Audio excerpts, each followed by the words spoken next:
بسم اللہ الرحمن الرحیم۔ حقائق ٹی وی پہ آنے والے تمام دوستوں کو خوش آمدید کہتے ہیں۔ دوستو، آج کی ویڈیو انتہائی خوبصورت ویڈیو ہے واقع معراج کے حوالے سے۔ جیسا کہ آپ جانتے ہیں، اللہ پاک نے نبی اکرم صلی اللہ علیہ وسلم کو براق میں بٹھا کر تمام جہانوں اور آسمانوں کی سیر کروائی۔ یہ آپ کے 3000 معجزات میں سے ایک بڑا معجزہ ہے جو 11/9 میں 27 رجب کو پیش آیا۔ معجزہ کا معنی بھی یہی ہوتا ہے جو عقل کو عاجز کر دے۔ جو لوگ ہر چیز کو عقل کے ترازو سے ہی تولنے کے عادی ہیں، وہ اس کا بھی انکار کرتے ہیں کہ یہ کیسے ممکن ہے ایک جہان سے دوسرے جہان تک اس دنیاوی جسم کے ساتھ اتنا لمبا سفر جو رات کے تھوڑے عرصے میں ہو سکے۔ آج کی اس ویڈیو میں ہم اپنے ناظرین کو مکمل اس واقعے کی حقیقت سائنس کی روشنی میں بتانے کی کوشش کریں گے۔ کہاں پہ سائنس فیل ہوئی اور کس حد تک اس واقعے کی حقیقت کو سامنے لانے میں کامیاب ہوئی۔ دوستو، اس ویڈیو کو آپ نے مکمل دیکھنا ہے تاکہ آپ کو واقعہ معراج کی حقیقت کا پتہ چل سکے۔ اگر آپ نے ابھی تک ہمارے چینل حقائق ٹی وی کو سبسکرائب نہیں کیا تو حقائق ٹی وی کو سبسکرائب کیجئے، ساتھ ہی بیل آئیکن کو پریس کیجئے تاکہ اس طرح کی معلوماتی ویڈیو آپ تک پہنچ سکے۔ لفظ براق برق سے نکلا ہے جس کے معنی ہے بجلی، یعنی آپ لفظ کے معنی سے ہی آپ خود اندازہ لگا سکتے ہیں کہ اس کی رفتار کیا ہوگی۔ واقع معراج ایک حقیقت ہے اور آج سے 1400 سال بعد جیسے جیسے سائنس ترقی کر رہی ہے وہ اس کی تصدیق بھی کرتی جا رہی ہے۔ بلا شبہ کسی بھی مسلمان کی طرف سے واقع معراج کا کوئی انکار نہیں، مگر آج ہم آپ کو سائنسی ثبوت کے ساتھ اس واقعہ کو بیان کریں گے۔ بے شک معجزات کی دلیل سائنس کی روشنی میں دینے کی پابند نہیں ہے، لیکن سائنس کہاں پہ ناکام اور کس حد تک کامیاب ہوئی، یہ سب کچھ اس ویڈیو میں آپ کو آسان الفاظ میں بتانے کی کوشش کریں گے۔ سائنس کے مطابق دنیا میں کوئی بھی چیز روشنی کی رفتار سے زیادہ نہیں ہے۔ اگر کوئی چیز روشنی کی رفتار سے سفر کرے تو وہ صرف ایک صورت میں ممکن ہے، اگر اس کا میث 0 ہو جائے۔ یعنی آسان الفاظ میں آپ یوں کہہ سکتے ہیں، اگر اس کا وزن 0 ہو جائے تو وہ روشنی کی رفتار کے برابر سفر کر سکتی ہے۔ لیکن آپ صلی اللہ علیہ وسلم کا اس سفر کے دوران وزن بھی 0 نہیں ہوا اور یہ سفر بھی ہو گیا۔ یہاں پہ سائنس کسی حد تک ناکام ہو جاتی ہے۔ 27 رجب پیر شریف کی سہانی رات کو آپ صلی اللہ علیہ وسلم اپنی چچا زاد بہن حضرت ام ہانی کے گھر آرام فرما رہے تھے کہ حضرت جبریل علیہ السلام حاضر ہوئے اور آپ کو وہاں سے مسجد حرام میں لے آئے اور پھر آپ کو براق کی سواری پیش کی اور بیت المقدس کی طرف روانہ ہوئے۔ دوران سفر آپ نے 3 مقامات پر نماز بھی پڑھی۔ بیت المقدس میں آپ نے انبیاء اکرام کی امامت فرمائی اور 7 آسمانوں کی سیر کرتے ہوئے سدرۃ المنتہا اور پھر جنت اور دوزخ کا بھی معائنہ کیا۔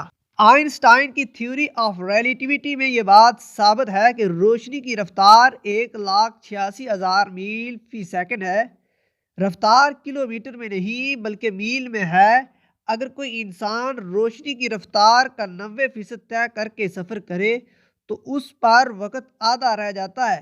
آسان الفاظ میں آپ یوں سمجھ سکتے ہیں، اگر ایک انسان روشنی کی رفتار سے 5 سال سفر کرے تو زمین پر اس وقت 10 سال کا عرصہ گزر چکا ہوگا۔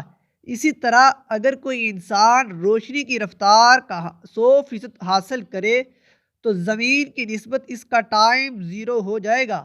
وہ جتنا مرضی سفر کرے زمین کے مطابق اس کا وقت رک جائے گا، چاہے وہ جتنا مرضی سفر کرتا رہے۔ یہ تب ممکن ہے اگر وہ روشنی کی رفتار سے سفر کرے۔ جب نبی اکرم صلی اللہ علیہ وسلم معراج کے سفر سے واپس آئے تو حجرے مبارک کے دروازے پر لٹکی ہوئی کنڈی اسی طرح ہل رہی تھی جیسے آپ چھوڑ کر گئے تھے۔ گویا اتنے طویل عرصے میں زمین پر ایک لمحہ بھی نہیں گزرا۔ اگر آئنسٹائن کی اسپیشل تھیوری آف ریلیٹیوٹی کو مد نظر رکھ کر اس واقعہ کی حقیقت جاننے کی کوشش کی جائے تو اس کے مطابق آپ کی غیر موجودگی میں کئی برس گزر جانے چاہیے تھے، لیکن ایسا نہیں ہوا۔ آئنسٹائن کی اسپیشل تھیوری آف ریلیٹیوٹی یہاں پہ آ کے فیل ہو جاتی ہے۔ لیکن آئنسٹائن کی تھیوری آف ریلیٹیوٹی کا دوسرا حصہ جس کو جنرل تھیوری آف ریلیٹیوٹی بھی کہا جاتا ہے، یہ ہمارے سوال کا تسلی بخش جواب دیتی ہے۔ جس نظریے کو ٹائم سپیس یعنی زمان اور مکان کو ایک دوسرے کے ساتھ مربوط شکل میں پیش کیا ہے۔ زمان اور مکان کو آپ یوں سمجھ سکتے ہیں، ہماری کائنات کا وہ چھوٹا سیارہ زمین جس پر پوری دنیا آباد ہے، اس پر ہم کو صرف 3 ڈائمنشن یعنی لمبائی، چوڑائی اور اونچائی ہی سمجھ سکتے ہیں، لیکن اسپیس اینڈ ٹائم کے نظریے کے مطابق ہماری کائنات ایک چادر کی طرح ہے، جس میں ستارے، کہکشائیں اور سیارچے وغیرہ اس چادر پر منحصر ہیں، جس میں چوتھی ڈائمنشن ٹائم بھی موجود ہے۔ ہم انسان زمین پر رہتے ہوئے صرف 3 ڈائمنشن کو ہی ہم دیکھ اور سمجھ سکتے ہیں۔ چوتھی ڈائمنشن یعنی ٹائم کی بات ہمارے ذہنوں میں تب آئے اگر ہم خود زمین سے باہر نکل کر ملکی کہکشاؤں میں داخل ہو جائیں، تو پھر ہم اس چوتھی ڈائمنشن کو سمجھ سکتے ہیں۔ اسی طرح ہماری پوری کائنات ان 4 ڈائمنشن پر چلنے کی پابند ہے۔ یہ کائنات زمانی اور مکانی چادریں ہیں، ایک دوسرے کے قریب تو ہو سکتی ہیں، لیکن بے انتہا قربت کے باوجود ایک کائنات میں جو کچھ ہو رہا ہے، اس کا دوسری کائنات میں ہونے والے عمل پر نہ اثر پڑے گا اور نہ اسے وہاں محسوس کیا جائے گا۔